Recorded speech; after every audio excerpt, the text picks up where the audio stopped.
Welcome to Tell the Damn Story, the show that explores the many ways to navigate the successes and failures that aspiring and struggling writers face to make your journey that much easier. Hey, ladies and gentlemen, how are you? And welcome to yet another episode of Tell the Damn Story. Coming damn close to 350 episodes of us sharing our writing experiences to try and make your writing journey easier. And today, I gotta tell you, my buddy Alex and I have a returning guest, a friend of the show that we can't wait to talk to because he has unleashed on the world, a work of fiction that has its roots in classic Gothic horror, classic private eye, 1930s New York, and oh, so much more. Alex, I gotta say, how you doing? And then we're gonna say hello to the one, the only, the Teel James Glenn. All right, Alex, what's going on? How are you, sir? I'm sitting here waiting to talk to Teal. All right, cool. So am I. So enough about us. Yes, Hey, hi, Teal. Teal, how are you? I'm fine, but I've got to say hi, Benton Quest. Oh, yeah. Yes. The Johnny Yeah. Quest t-shirt. Wait, Sure. I'm a hang on a nerd. second here. We'll just... Yeah, I'm a nerd. I totally knew it. I'm a little more modern nerd. I've got Spider-Punk on today. Oh, he disappeared. Oh, there he I is. did. Spider-Punk does not want to be seen. Okay. All right. Undercover punk, yes. Let's get into it. Teal, I've read a lot of your stuff. You've been kind enough to submit stuff to the Soul Scream Anthology project, as Alex has as well. But when I heard the concept, the pitch for your latest book, I was really intrigued, and it arrived November 5th. right when I needed it. And God, it's fascinating. So today we're going to talk about Teel James Glenn's latest book, which is called Not Born of Woman. Oh, by the way. That's the title. Great title. Hey, and I a great steal from cover. that. Yeah. So Teal, I really want to the root, the connective tissue, see that pun, is to a very famous piece of fiction. So I want to ask you, when and how did you first experience Mary Shelley's Frankenstein? Did you read the book first, or did you see the movie? Can you discuss your early experiences with this character? My parents my dad, for all his faults, he liked old movies. And All right. I remember maybe 8 or 9, it was on Chiller Theater.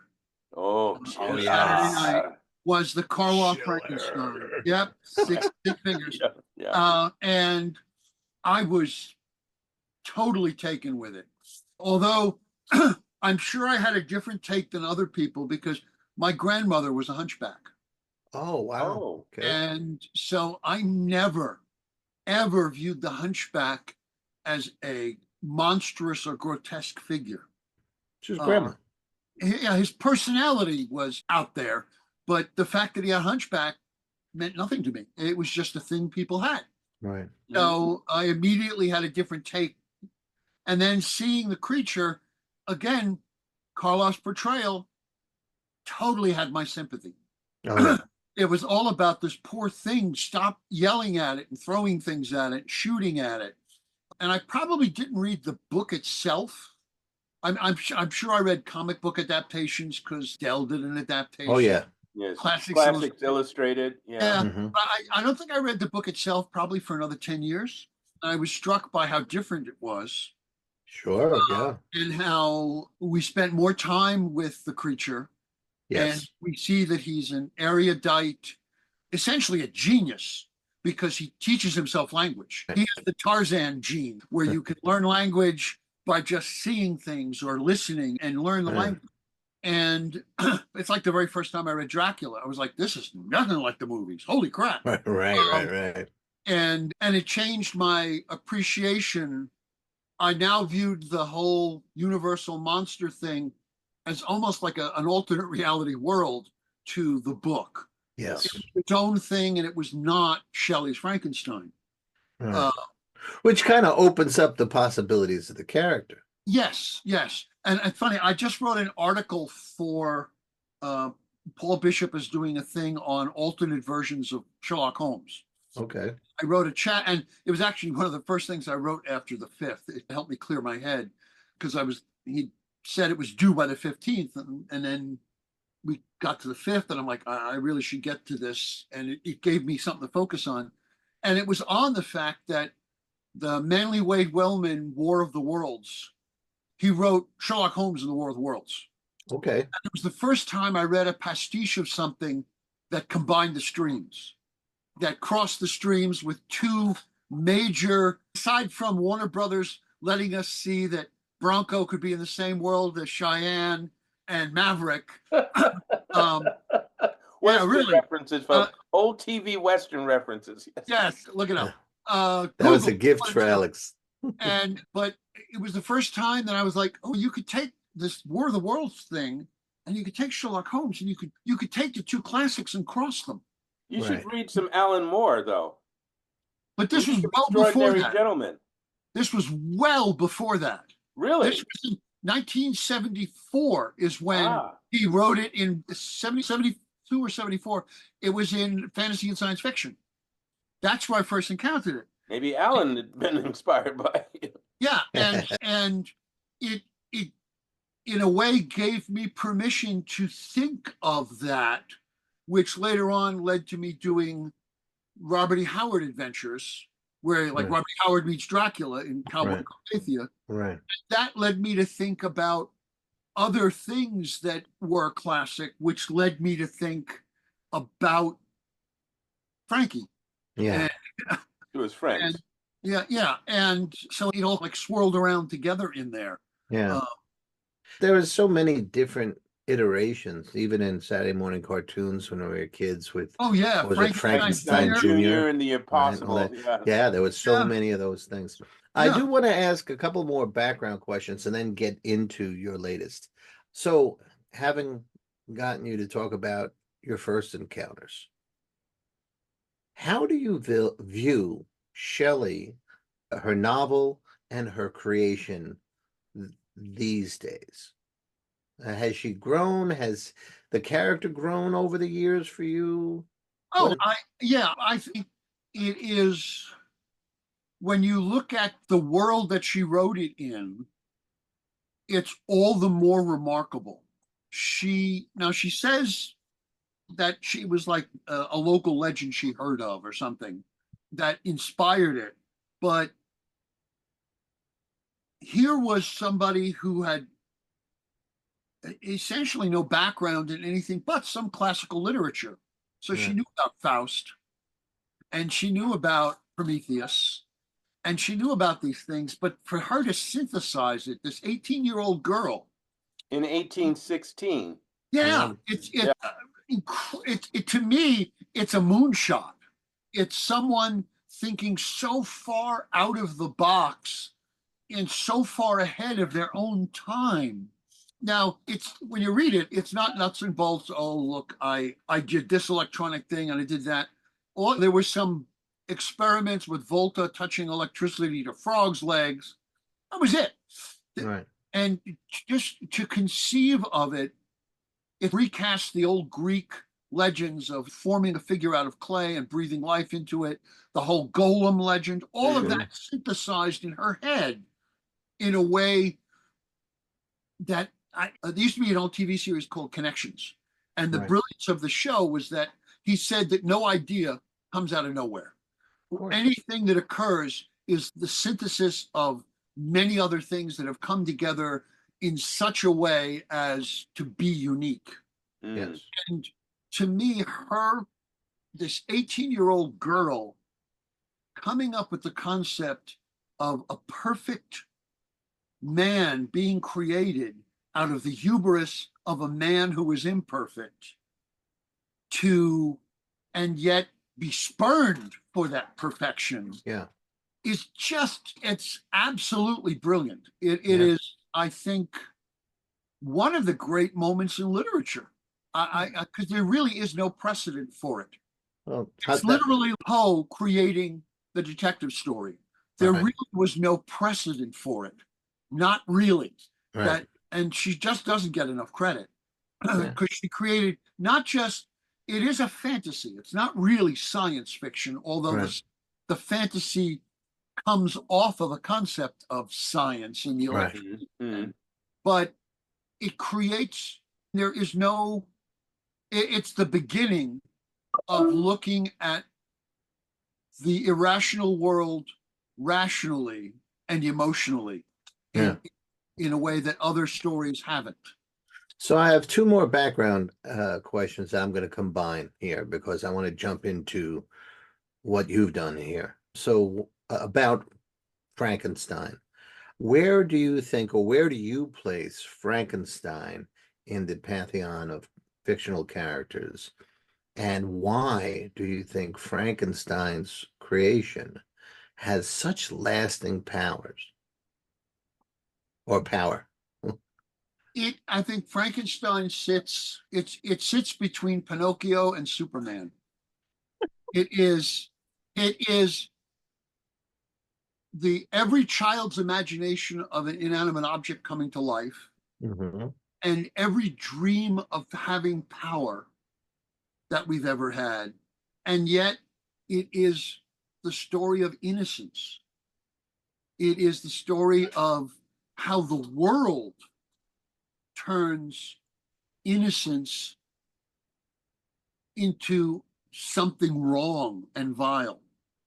Because he's a beautiful, because he's described that way. He's a beautiful child Mm-hmm. that is met with lack of love, which turns to hate and fear, and who strikes out. So I think every imagining of having power that has come after it owes something to it. Because remember, Frankenstein created the creature to show his power. Right. He wanted to play God. He wanted to play God. And in a way, it's every wrong parent who has a child for the wrong reason. And Or casts expectation on the yeah, child. and does not, and no flexibility and no love, no Yeah. acceptance of fault. Yeah. And so I think it really is up there with, like I said, Pinocchio, because it's, I want to be real. I want to be loved. I want to be like others. And I am different, which is the Superman thing. Sure. I am not loved. I am feared or admired, but I'm not really loved. And I think it's right between those two. That's And excellent.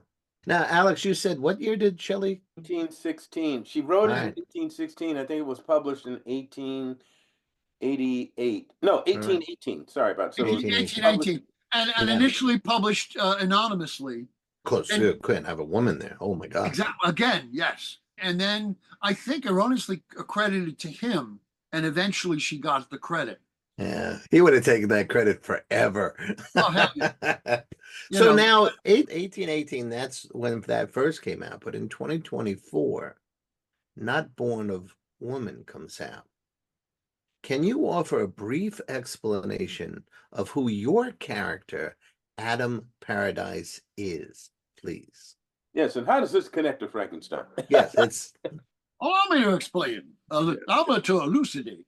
Yeah. First off, the events of Frankenstein in the novel take place actually in the 1700s because it takes place many years before. sure. In the story, the original story by Shelley, the creature goes to the far north, pursued by his creator. He goes out onto the ice floe. The creator dies in a frozen ship. And then the creature goes onto the ice floe and goes out, never to be seen, to die. In my story, the year's 1939, and that creature lived on those ice floes. He found a frozen whaling ship and was able to live on that because he wasn't dying. He Right. endured. And on that ship were many books, and he's taught himself, continued to learn. There was also some gold and other jewels. And so after many years, over 160. He comes back first to Sweden and then to Marseille.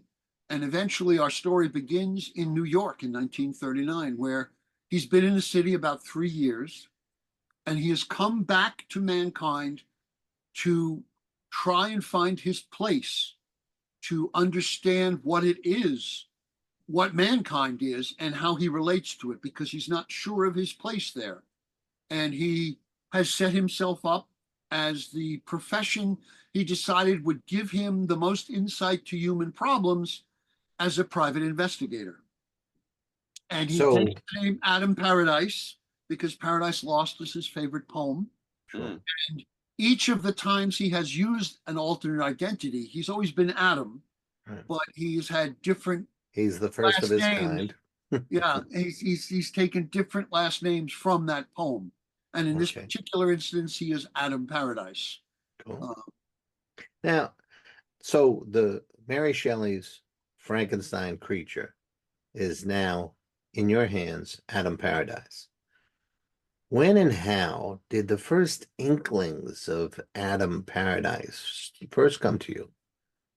Oddly enough, probably about 20 years ago, maybe a little bit more, I was jotting down ideas for possible proposals for TV series, for half-hour shows.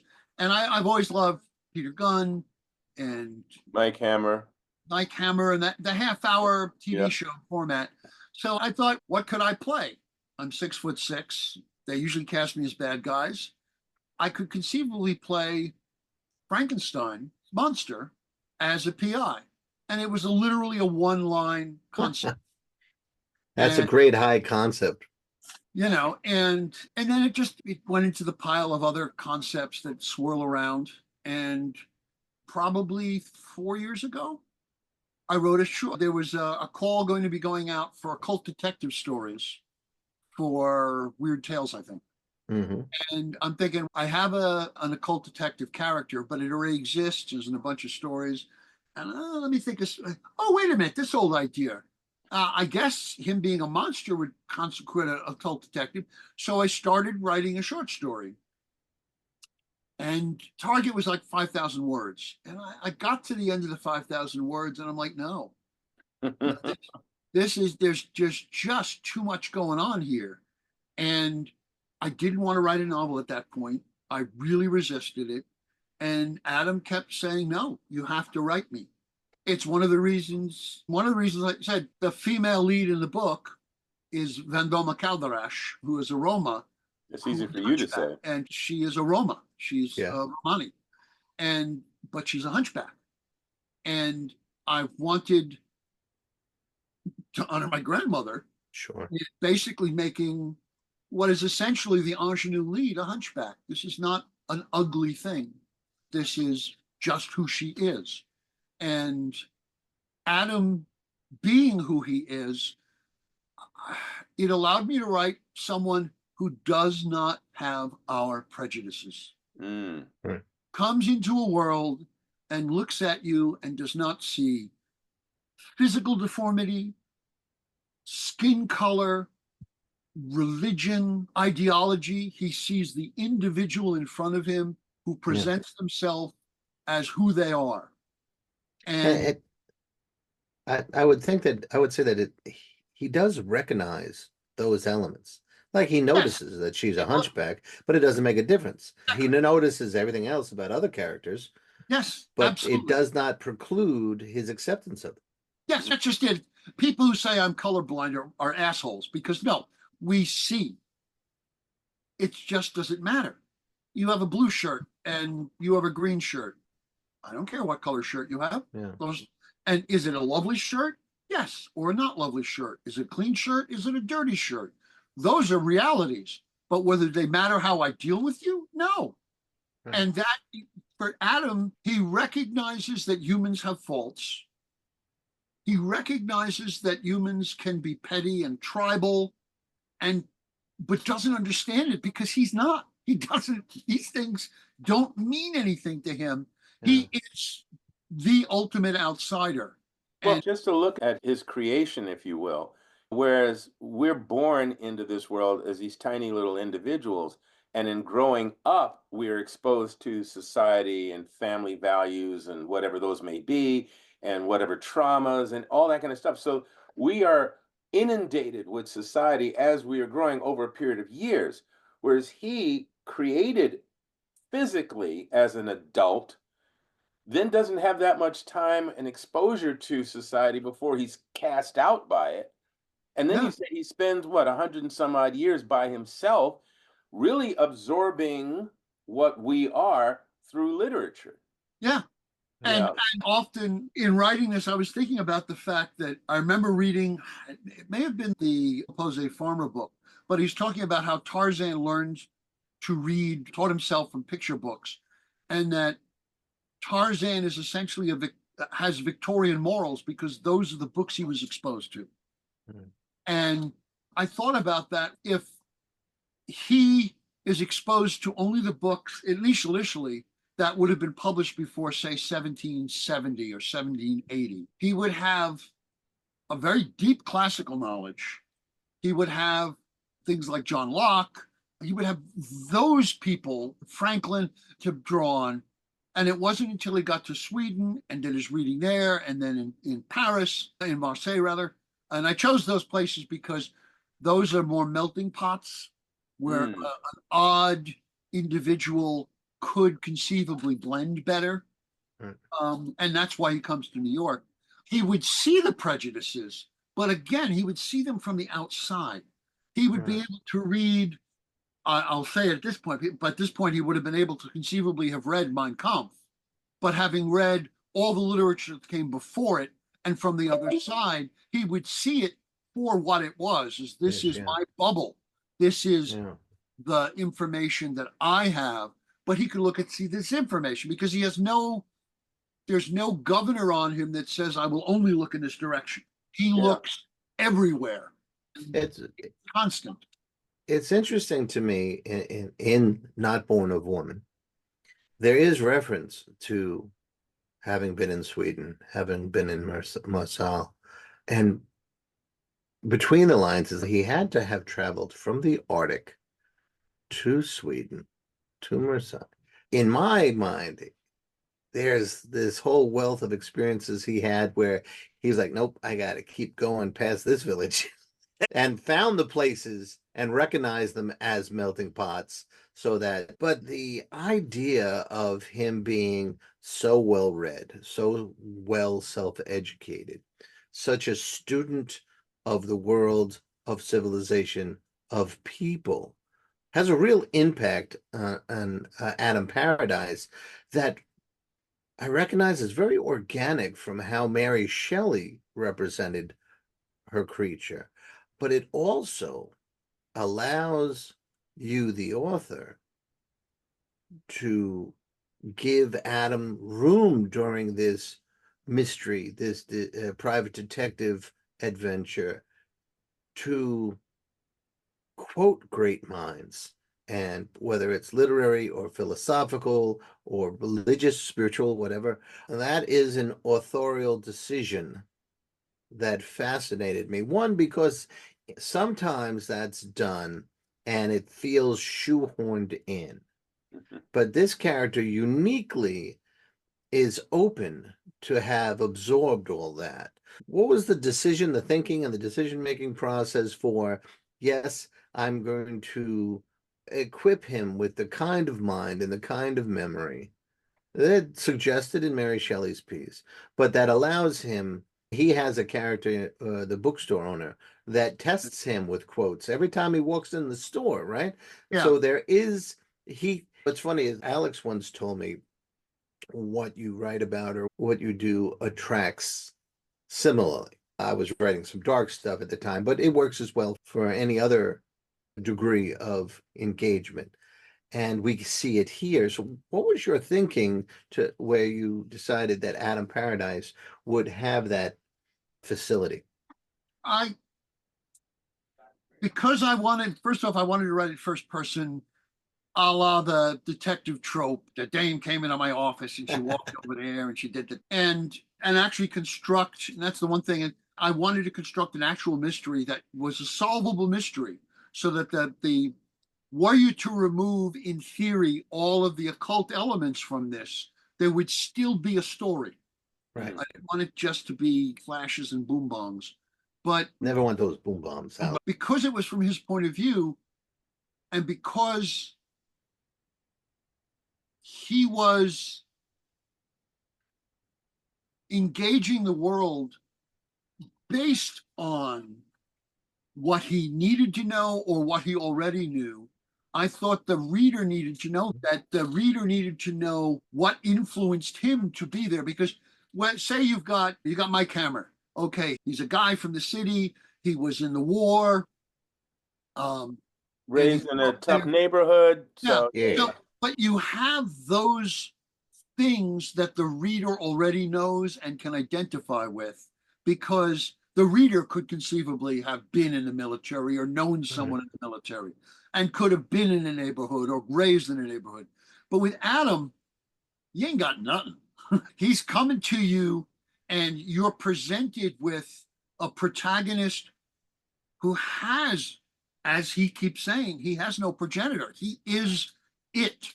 He is his own beginning. And because of that, I wanted the audience to be able to feel that beginning with you, so that you're experiencing that, oh, this is the first time he's encountered that, or he read about this, and because obviously he's got some prejudices that are built. For instance, he doesn't like guns. Don't know the particular incident that did that, but he's not particularly fond of guns. He doesn't like phones. He'll use them, but he doesn't like phones. But his fingers are so big that you can understand. Fingers are so big, yeah. He has trouble getting through the dial, and he wears gloves, so that makes it a little more difficult. He wears gloves, folks, because his two hands don't match, and he doesn't want to freak people out. But he's got certain things already that he's beginning to form opinions and attitudes about, and I wanted the audience to be able to see some of them forming as he goes. Right. Yeah, I have a couple of things that is occurring to me. Chris has read your book religiously, and you wrote your book, so you really know it well. I'm gonna be the audience member who's going, wait a minute. So this guy looks like Boris Karloff, and nobody feels it strange, and because they haven't read Mary Shelley either. Yeah. So here's the thought. Can you give us some idea of, in meeting, if we're sitting, and there's a wonderful scene in your book where Adam walks into a coffee cafe establishment in the West Village of New York City. So it's a quaint little place. What is the visual impression that we get? What would a person sitting there sipping their espresso see when they see this figure enter the room? I did take liberty. I made him only 7'2". Oh, that's nice. In the novel, he's supposed to be about 8'2". Mm-hmm. In Shelley, I thought that was a little easy. And again, the conceit of the book is that Shelley heard the legend that was real and turned it into her book. Right. And was able to use the book as essentially canon to this story. So he's 7'2", he's muscular, but he's made of the best parts. He moves with an animal grace. He does have scarring, which he, as I said at one point, he ghosts the scars with some makeup. And occasionally when he basically is tired of the story, he says, hey, I went through a car windshield, and people deal with it. He's not ugly. He's not unattractive. So he's not the Boris Karloff. He's not the Boris Karloff. He's got closer normal to the Shelley version. Yes, very much closer. The Shelley version he's called beautiful. He's called handsome. He's a good-looking man on a very large scale, and who has come to learn how to project non-aggression or aggression by simply creating that. And I can tell you from my own experience, I'm 6'6" and have always been passed off as a physical guy anyway. And there are times when, like when I was bouncing, I would project toughness.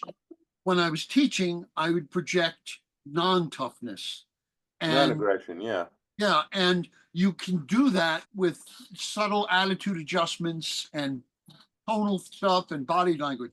So he's gotten very good at that. He does have that animal cunning. When in the Shelley novel, he spends some time hiding in the wood box of a Smith family observing them. And so he learns to see what is an aggressive state, what is not an aggressive state. And so that's innate to who he is. He also, none of his clothes are off the rack. Everything has to be tailored because he's just too damn big. Remember, this is 1939. So there are not that many, the American populace has gotten taller over time. So he would have been extraordinarily tall. But again, there's a quote from Salvador Dali from the 1950s that says, if you want to be noticed, wax your mustache and wear a cape. Unless you're in New York, then no one will look. It's one of the reasons he chose New York, Manhattan to make his base, because people in New York will look, note, and if you're not directly affecting them, go back to doing what they're doing. They don't make you a focus.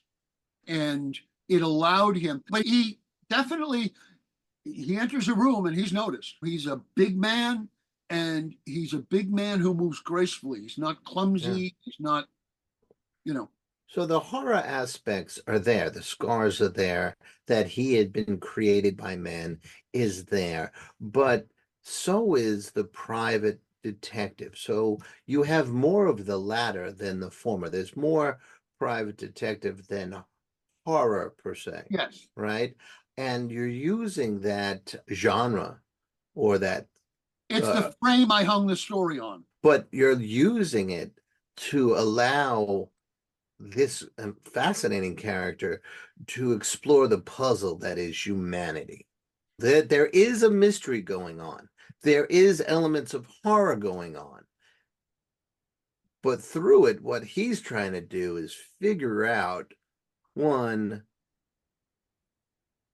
how does humanity work, and what really is a civilization, and where does he fit? And it seemed to be very timely that there would be an erudite outcast or outlier, crime, madness, the darker elements of humanity to try and understand. Yeah, I mean, what it is. Can you discuss that a little bit? He's the ultimate outsider, as I said before, and there's the maxim that says the observer changes the observed. That you can observe something and not change it by your observing it. And in his case, he's hoping he'll be changed by the observing. He's hoping he will find a way to fit, to find community. Part of the book, that community building. Yes. Because he has created he's found friends along the way. He meets Tommy Shane, who is a police detective who he crossed on an early case, and they've become friends. They play chess every Sunday. Right. Digger, who is a guy who used to have a memory act in a sideshow, and who is incredibly well read. And they literally have a game where they play, can you top this, with quotes? And because he doesn't quite have a photographic memories, but he's pretty damn close. Right. And he's the diner people. There's Leroy, who actually is a bigger part in the second book and is a very big part in the third book, who's a boy, although he's 40 years old. You don't actually see him in this book, but he's introduced because he's someone that Adam met on a case, and they immediately had a connection. And he's beginning to build a community, which becomes key toward the end of the book. And because he's finding a place. He's been there now about 5 years, and it's beginning to actually settle in. He's got a next door neighbor who he's friends with. And again, they're people, none of these people want anything from him necessarily. And that itself is the connection, is that they simply exist and enjoy that he exists. So important for him. Yeah. Are you willing to talk a little more about the neighbor? Sure. I don't want to spoil, so you spoil. Okay. He has a neighbor who has two personas. Daniel is a nurse at the nearby St. Vincent Hospital, where I was born. Yep, the horror. The horror. And where I had my legs sewed up after my calf got torn off. There you go. and who also has a private life as Dottie, who affects women's clothing, and I think, as Adam puts it, something like prefers the company of men. Yes. And this has absolutely no bearing on his connection to Dottie, No. Daniel or Dottie. They are simply a person he knows. And The only reason he explains it at all is because the Romanian woman notices, which I thought was a great vehicle for not making it stick out. And she notices, but the point being, it doesn't freak her out. She says, that's unusual. Yes. But it doesn't affect her life, so it doesn't matter. Right. And Dottie, because of being a nurse, has occasionally come in handy in sewing up a wound. Right. Because he doesn't particularly like to go to doctors because he's always afraid they're going to go, holy crap, you're made out of bits and pieces. Right. I'm sorry, you do a thing. Yeah. Go ahead. I was going to say, although the excuse being is that he went through a car windshield and there were skin grafts. Right. So there's always a way to get around it because no one would actually go, oh my God, you were created out of pieces. Right. I would ask this, or actually I would offer this thought again for a lot of our listeners are aspiring or emerging, sometimes struggling writers. And so there's certain things that you have done that we're not mentioning, but I will mention in particular research, because a lot of what you've done is, you love the material, you love Frankenstein, you've done a lot of work that involves the 30s and everything like that. And so you have a lot of that material at your fingertips, but you've also done a certain amount of research. And the other thing too is medical science in the 1930s is not what it is now. Yes. So again, he's going to have certain limitations, even to the kind of stories he can make up about why he looks the way he does. Yes, biotics. Yeah, they have drugs at this point. Exactly. You know? So this is all, again, creating this world that you've created with these wonderful characters. He still has to function, as you do as a writer, function within the available world, the reality of the world at that particular time, which gives you these challenges that you as a writer have to work out. Yeah, I will say this. There's two things that come to that. One, somebody asked me, actually, Jeff Markowitz, who wrote me a lovely blurb on this, who wrote a phenomenal book called The Other about a Jewish family in the 30s and then contemporary, two storylines. But he read, I noticed that you're very careful about using Romany instead of gypsy because gypsy is a pejorative term. I only have the bad guys use it, but that you refer to Negro a couple of times. And unfortunately, I have to, because the characters are in their time, there are only certain ways they would have referred to other people. Absolutely. And fortunately, Street and Smith gave me the license to not use the N-word because none of the Street and Smith publishings used that word. It was Negro, Nubian, African, even colored. Yeah, colored, which I don't actually use. I chose not to. I quote Negro because it was from an article. I don't use African. I'm trying to think. There was another one I didn't. But I have to be very careful about not putting too much of our contemporary dialogue in. Mm-hmm. However, I chose for Daniel Dottie to use they, them specifically because it did exist in the 1800s. That they, them was used as a singular. And everybody freaks out about that, but it was used as a singular in some literature at that point. And in the second book, I actually have him explain it because some of the people who reviewed it went, why are you using this? He would have said her or she. Not really, because he says, I think of them as one person. They are they to me. And, but like I said, it is literarily, it would have been used. But there's certain curses you can't use because they haven't been invented yet. There are certain slurs that haven't been invented yet. Whereas there are some slurs which went out of fashion in the 1920s. And I try to be very careful about that. And again, try to be in the mind of a really fairly progressive individual of the time and not give license for a positive person to use negative terms. Mm-hmm. At the same time, I really don't want this to be preaching, because if you're preaching, you've lost the story and you've lost the message. Right. So, Well, when I was reading it, the they, them stuck out first time I came across it. But he almost, he being Adam, yeah, almost immediately has that explanation where I think he's explaining to, Doma, I think, probably. yes, and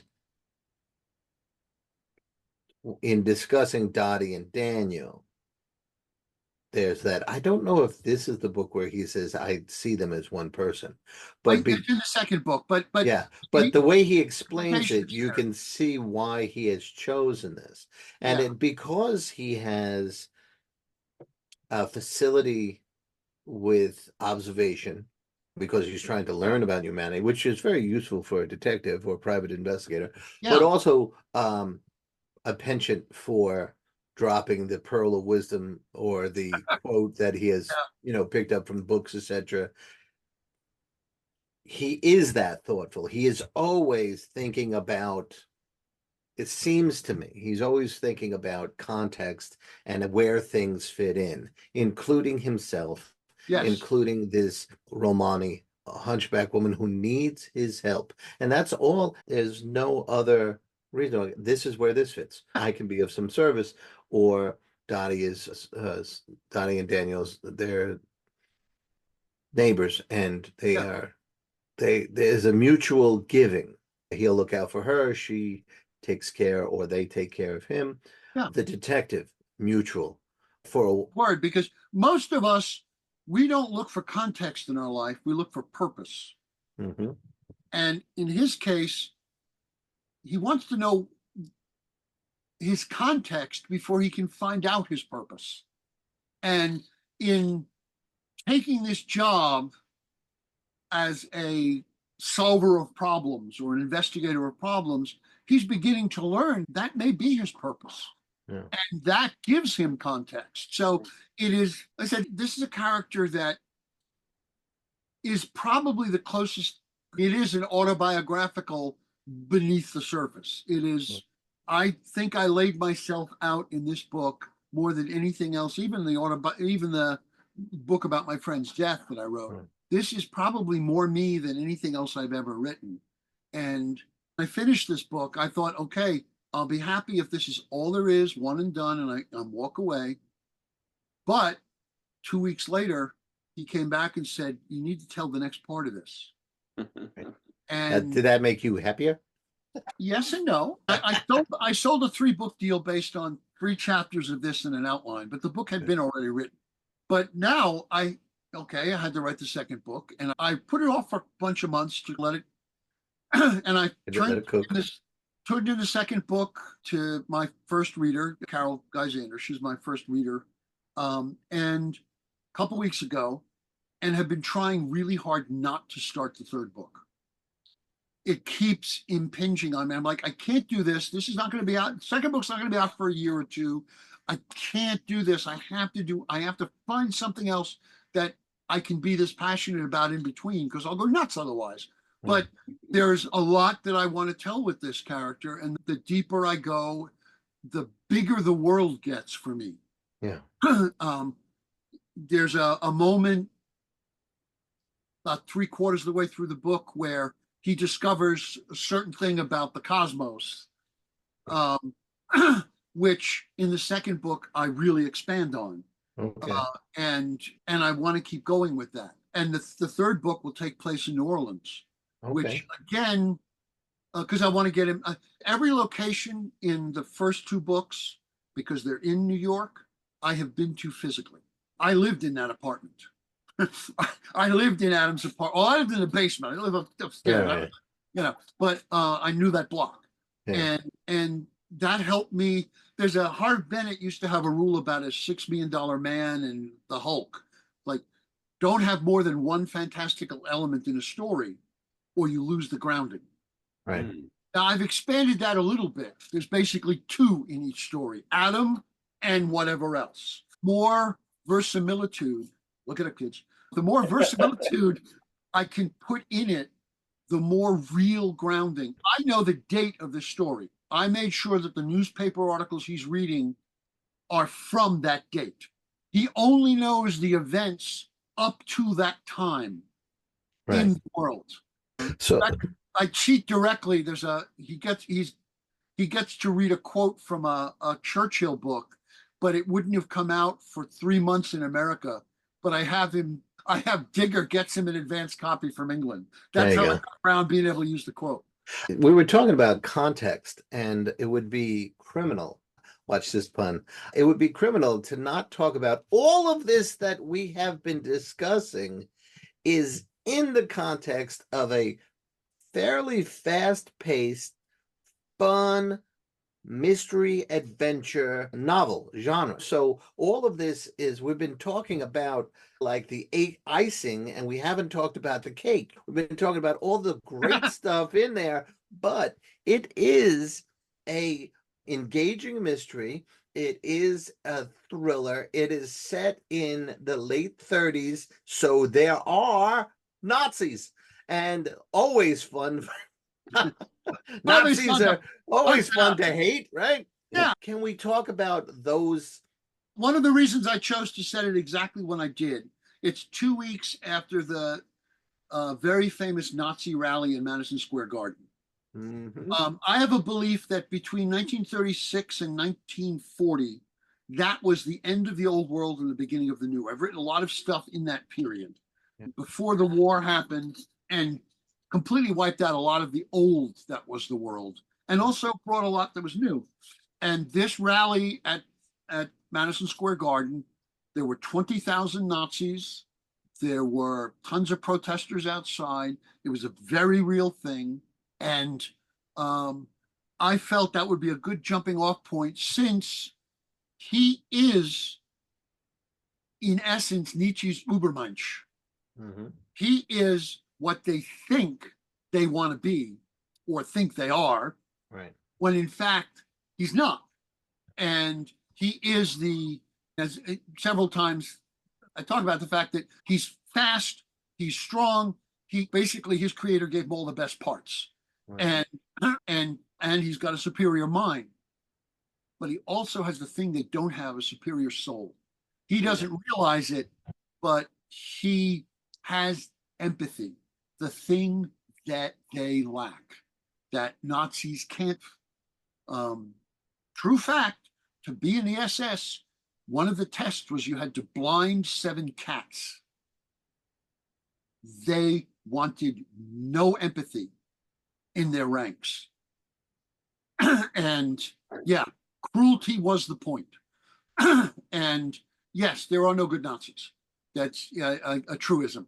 But separately, for our listeners who came in late, the story begins when he is asked to recover an article of jewelry that Vendoma's brother has pawned to cover a gambling debt.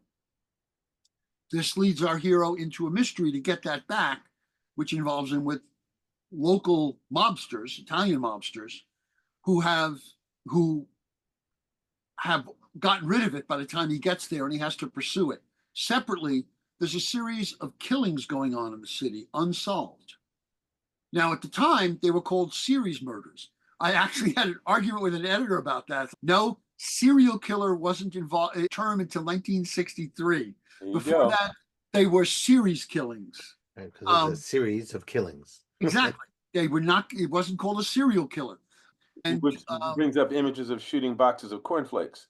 Absolutely, Fruit Loops, my friend, Fruit Loops. Yeah. Oh, okay. But that's going on at the same time he's involved, working his way through the underworld to recover this object. And the Nazi Bund gets involved in it in a way I won't say here, but, and as we know, they were very involved with occult practices. Capital H was really big on collecting occult objects for power. And see Raiders of the Lost Ark if you need more information on that. Don't look. And so all of this comes together, and I wanted it to be a traditional fair play mystery. I wanted you to be able to pick up at least some of the clues, so at the end the reader doesn't feel like I cheated and pulled a Jessica Fletcher and pulled out a fact that, Hey, Jessica was cool. Hey. hey, talk about your serial killers. Yeah. But I wanted to be able to be a fair play mystery with that.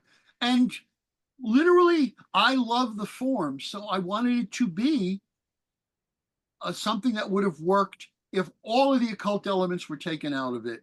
It would have worked as a fairly decent mystery. Right. And with the emotional level and the occult elements on it, hopefully a little something more. So now, I'm sure Alex is watching the clock at this point, but to wrap from the celebration of Not Born of Woman and get to the aspiring writers that are watching here, you do three things, right? You honor a classic horror element, you do a fair play mystery, and you have the plot thickens consistently throughout. So how can you talk to the audience about how you might go about doing these things if they're interested in taking on such challenges? First off, I surrendered to my heart. I found a character I needed to write. And then I said, okay, I can't just have him walking around talking to people. There's a reason. What is he here for? And I constructed a rough plot and then let him interact. And a lot of it was stuff I had done research on, but then I did continual research as I was writing. Every time I wrote a sequence that took place somewhere, I either went back to it or researched it further to make sure this was there then. Because I'm the guy who yells at the History Channel if they get the fittings on the horse wrong. But mostly, I will say, I was terrified writing this. I wasn't sure. I was afraid I was going too far into the literary. I was afraid it wasn't going to be interesting enough to other people because these things not just fascinated me, but really grabbed me. And so I didn't have emotional distance from it. And I was very lucky to have a writers group that has known me for a while, seen the work grow, and were able to hold my hand and say, no, you're doing fine, keep going. I cannot stress how important community is. Just whether you're a monster or a writer, which may or may not be the same thing, to find people who are not trying to make you write like them, but helping you write like you. Let me take an aside and ask about that. Again, we have writers and aspiring writers, myself included. I'm always learning. How do you go about finding a writing group that works? This is an ongoing search for me, and I am still far afield from finding a home. I had very bad experiences with writing groups, a couple of them in person, one in the 80s and one in the early 2000s. No, actually middle 2000s. And that second group was one that was an established group that asked me in. And after 2 meetings, I realized these guys don't get what I'm doing. They don't understand why I'm doing it. And it was just a bad fit. I was lucky that through my friend Jamie Ramos, who I met online, I've never actually met him. We connected through the Book of Face. We both had written for Pro Se. And we started chatting online, and he said, hey, I'm getting a group of people together. And he got together 4 other writers. And when COVID hit, we went by phone, and then we went by Zoom. And when COVID hit, we went from bi-weekly to weekly, and we're 5.5 years into it now. And my family. We've seen each other, or seen the others all grow, work, getting out there. I swear sometimes I write because I want to have something for the group. Yeah. As much as anything else, I don't want to disappoint them. So your advice would be to try and then try again until Keep you trying. get lucky and find home. Yeah. Find the people who write the kind of stuff you write them and say you want to get together into a group. That's literally how this happened. Now, everyone in the group writes completely differently. Completely. But we want it to be exciting. We want it to be interesting. We have characters we care about. Sometimes it's tips literary. Sometimes it's really pulp and silly. But it's never about making any of us write a certain way. It's about how that person best expresses themselves. I wouldn't have had the courage. I went further afield in the second Paradise book than the first, and I would not have had the courage if it had not been for this group. And you guys are doing a great service to everybody. Well, we do Just keep we it do at what it. we can with what we have, so it's mostly Alex. So we have Not Born of Woman available now. Where can people pick up a copy of this really engaging book? I don't highly it- recommend things as much as I've been recommending your book. And I very much appreciate that. It's from Macabre Ink Press. It's at barnesandnoble.com. It's at amazon.com, and hoping that people will find it and it helps them through moments. I know that I am alive because of the books that I read as a teenager and as a young man, Yeah, bro. and I hope that some of this gives hope to people. Well, I'll tell you what, I'm approaching full geezerhood, and it still helped me a lot right when I needed it. So there you go. How about the second book? Do we have a timetable? Do we have a title? What can you give us? The second book is called A Walking Shadow. Both of them are quotes from the Scottish play. Okay. That. Yep. And Hey. for those who don't know, the quote is, "Who was he not born of woman? Him have I to fear or none." And the second book is Life is But a Walking Shadow. Go. And Table? hopefully sometime by this time next year, I Cool. will turn it into them in January. And then What happens? fortunately, publishing is glacial. Yeah, bro. Yes. Ice flow. Thank you. Really wonderful. Thank you, gentlemen. Yeah, it's been really good. Insight. I think this is probably one of the more character analytical episodes that we've done, is really understanding that character that you created, but actually that character who you've given a new life to. Yeah. From the point of where it influenced you as a young person to where now you get to add to the canon, as it were. So I Yeah. think that's pretty exciting. And for those of us who've had at some point in space and time in our lives an opportunity to write about something that we loved when we were younger, it's really a tremendous feeling to be a part of that. So I salute you, sir. And I will do my homework and be reading that somewhere in the next couple of weeks, because I haven't been able to get to it yet. But Well, let me know what you think, because your opinion matters to me much. There you go. Very nicely well, done. thank you, brother. All right, so Chris, as always, wonderful. What do you want to tell folks to do? Since you've been so absolutely wrapped in the excitement that is Teel James Glenn, the least that you can do is hit that and subscribe so you don't miss any future appearances of Teel James Glenn. And Alex and I too. You know how. Yeah, we'll hang around just for the fun of it. Hit the subscribe and stay with us. Tell the damn story. Thank you so much. Eloquently stated. Teel, as always, a joy. Good to see you. Yeah. Love what you've done with your neighborhood. Yeah. It's a little congested now with the planes. We're gonna hopefully add some color to it later on. We'll have you back again soon, Teel. So you take care. Guys. Have an awesome holiday season. Same to you. Happy season to you too. Take care, everybody.